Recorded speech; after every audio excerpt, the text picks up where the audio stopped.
देखें question number 27 है। Question 27 में कहता है one vertex of parallelogram is 1/4।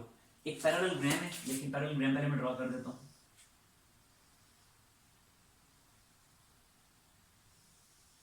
ये है पैरेललोग्राम। इसके वर्टिसेस को नाम दे देते हैं ए बी सी डी।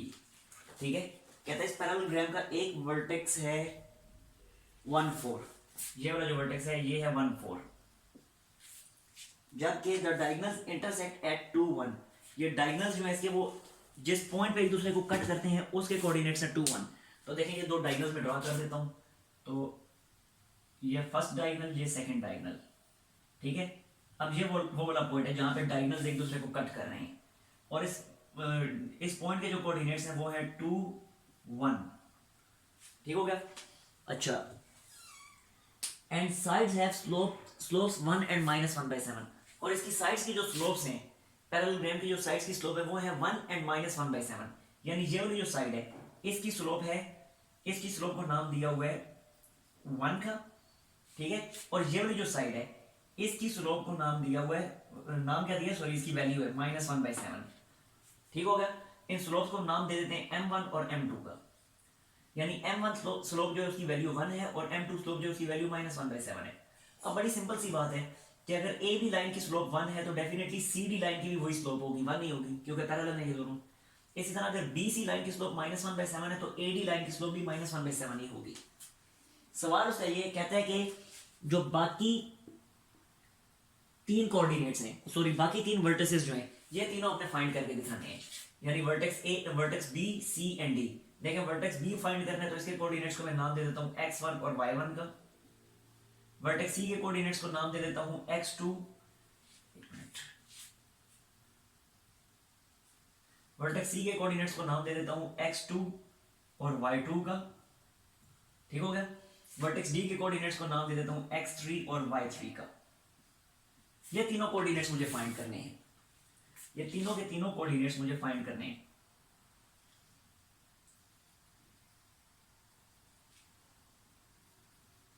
अब देखिए तीनों कोऑर्डिनेट्स कैसे फाइंड करेंगे। पहले तो हम इस तरह करते हैं कि वर्टेक्स सी फाइंड कर लेते हैं, सी के कोऑर्डिनेट्स x2 और y2 पहले डायरेक्टली फाइंड कर लेते हैं। कैसे फाइंड करेंगे, मैं कहता हूं using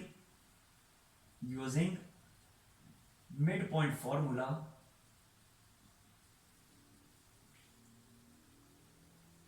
using mid point formula on AC. AC के ऊपर मिड पॉइंट फार्मूला में यूज कर रहा हूं। क्यों यूज कर रहा हूं, क्योंकि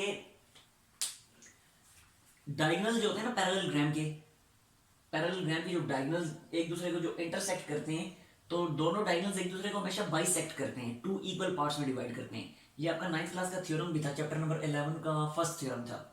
चैप्टर 11 का फर्स्ट थ्योरम था कि diagonals of parallelogram bisect each other, कि पैरेललोग्राम के डायगोनल एक दूसरे को 2 इक्वल पार्ट्स में डिवाइड करते हैं। तो इक्वल पार्ट्स में वो तभी डिवाइड कर सकते हैं जब एक दूसरे के मिड पॉइंट से क्रॉस करेंगे।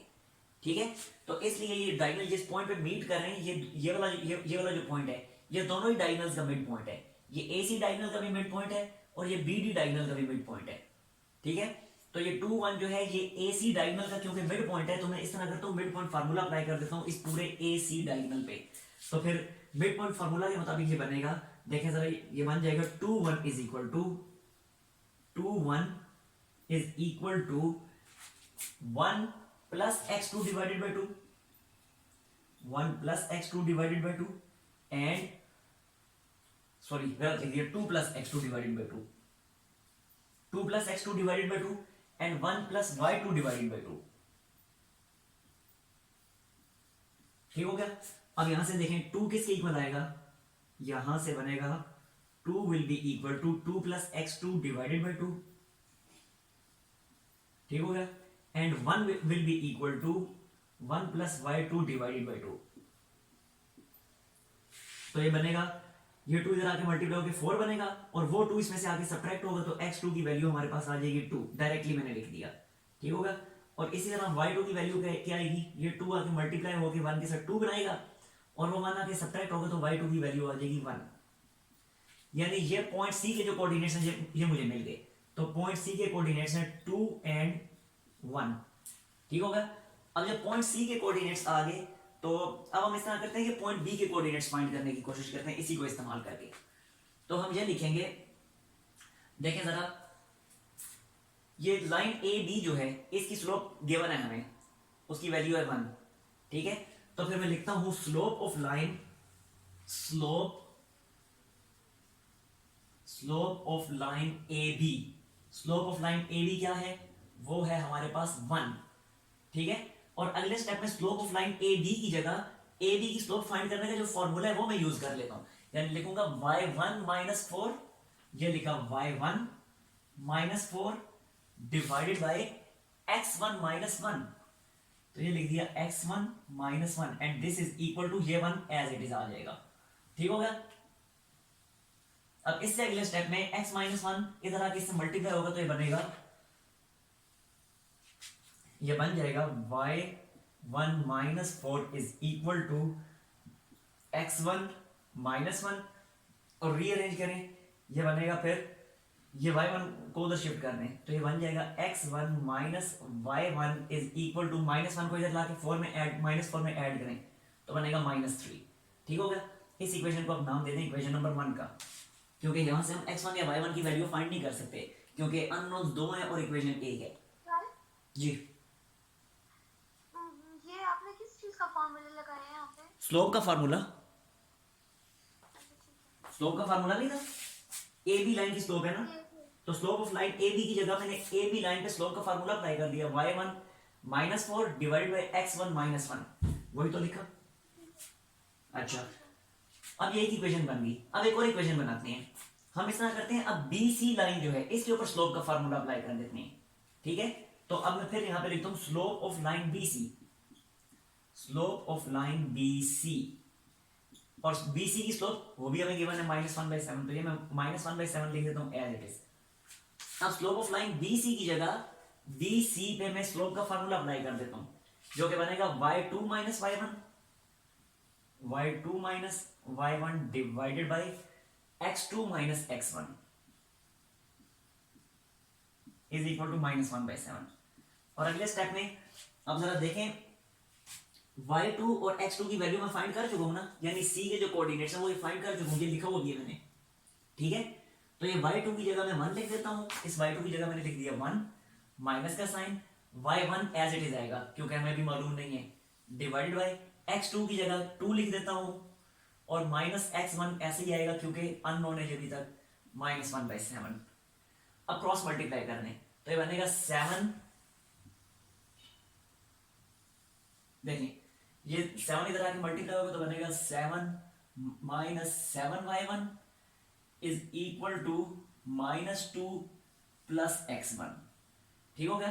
अब एक साइड पे कंबाइन कर दें इसी तरह, तो ये -7y को मैं उधर शिफ्ट कर देता हूं तो ये बन जाएगा x1 प्लस 7y1, ठीक होगा। जबकि -2 इसमें आके 7 में ऐड होगा तो ये बनाएगा 9, ये आ गई इक्वेशन नंबर 2। अब इक्वेशन नंबर 2 को साइमल्टेनियसली सॉल्व कर लें तो हमारे पास x1 और y1 की वैल्यूज आ जाएंगी। मैं सिंपली करता हूं कि 2 में से 1 को सब्ट्रैक्ट कर देता हूं, 2 में से 1 सब्ट्रैक्ट करूंगा तो x1 खत्म हो जाएगा, तो ये मैंने लिख दिया। माइनस साइन नहीं आएगा? कहां क्या? यहाँ पे माइनस साइन नहीं आएगा? एक मिनट, x1 इधर ही है, 7/1 को मैंने उधर शिफ्ट किया, और ये -2 नहीं प्लस 9 ही आएगा ना, -2 को मैंने इधर शिफ्ट किया, -7y को उधर शिफ्ट किया, क्लियर हुआ नहीं हुआ? Now equation 2 minus equation 1, equation 2 में से इक्वेशन 1 को मैं सब्ट्रैक्ट कर रहा हूं, तो सब्ट्रैक्शन डायरेक्टली मैं सब्ट्रैक्शन कर रहा हूं, ठीक है। तो इसमें से जब मैं उसको सब्ट्रैक्ट करूंगा तो सिंपली x1 और x1 कैंसिल हो जाएंगे, और 7y1 minus into minus y1 बनेगा 8y1 is equal to 9 minus into -3 जो कि बनेगा 9 प्लस 3 12, ठीक हो गया। तो यहां से y1 की जो वैल्यू मेरे पास आ जाएगी वो बनेगी 8 इधर आके 12 से डिवाइड होगा, 4 के टेबल से कटिंग के बाद ये बन जाएगा 3/2, ठीक है। डायरेक्ट कटिंग कर दी मैंने 3/2, ये y1 की वैल्यू आ गई। अब y1 की इस वैल्यू को जब मैं पुट करूंगा इक्वेशन नंबर 1 में, तो यहां मैं लिख देता हूं put y1 in equation number 1, तो इक्वेशन 1 में पुट करने से डायरेक्टली x1 की जो वैल्यू बन रही है मैं वो लिख रहा हूं, ठीक है। x1 क्या बनेगा, ये बनेगा जी इधर मैं लिखूंगा -3/2, उधर जाके ऐड होगा -3 + 3/2। एक मिनट, स्पेस मेरे पास कम है, मैं साइड में इतनी सिंप्लीफाई करके मैं डायरेक्टली इसका आंसर लिख देता हूँ। एक मिनट ठहर नहीं ज़रा, कुछ मिले भी तो करना। चलिए क्या बनेगा जी, -3 और +3/2, जो बनेगा -6 + 3/2, जो बनेगा -3/2 बन जाएगा ये। ठीक है, तो यहाँ पे मैं लिख देता हूँ -3/2। ये वैल्यू आ गई मेरे पास x1 की, x1 y1, यानी पॉइंट बी के कोऑर्डिनेट्स भी मुझे मिल गए। ठीक होगा, यहाँ तक कोई मसला तो नहीं है, कोई इशू है तो पूछ लें। ये नोट क्लियर है यहाँ तक? यस। स्क्रीनशॉट इसका नहीं जल्दी से, क्योंकि मैं इसको रिमूव करने वाला हूँ और फिर आगे इसको मैंने भी कंप्लीट करना है। जी नूर आपने भी कर लिया? अच्छा, अब मैं पॉइंट सी के पॉइंट बी के कोऑर्डिनेट्स यहां लिख रहा हूं। देखिए जी, पॉइंट सी के ये थे,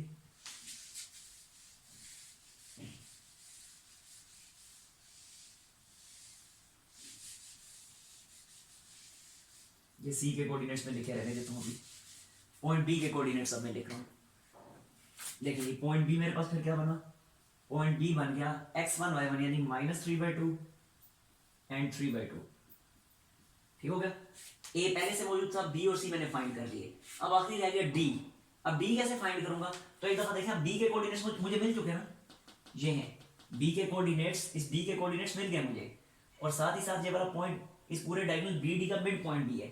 तो सेम वही टेक्निक यूज कर लेंगे हम एक दफा फिर, जो सी के कोऑर्डिनेट्स फाइंड करते हुए यूज की थी अभी हमने।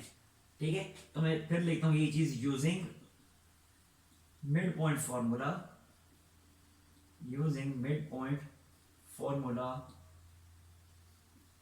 On diagonal B D. तो एक दफा फिर ये बनेगा 2 1 is equal to x1 + x3 divided by 2 and y1 + y3 divided by 2। ठीक हो गया, और 2 will be equal to x1 + x3 divided by 2 and 1 is equal to y1 + y3 divided by 2। अब वैल्यूज हम फाइंड कर चुके हैं, देखें x1 की वैल्यू हमने फाइंड कर ली है -3/2, x1 की वैल्यू ये था ना, ये b के कोऑर्डिनेट से x1 y1। तो यहाँ पे मैं लिख देता हूँ, या तो मल्टीप्लाई हो जाएगा 4 और x1 की जगह मैंने लिख दिया -3/2, और x3 फाइंड करना है तो ऐसे ही आएगा।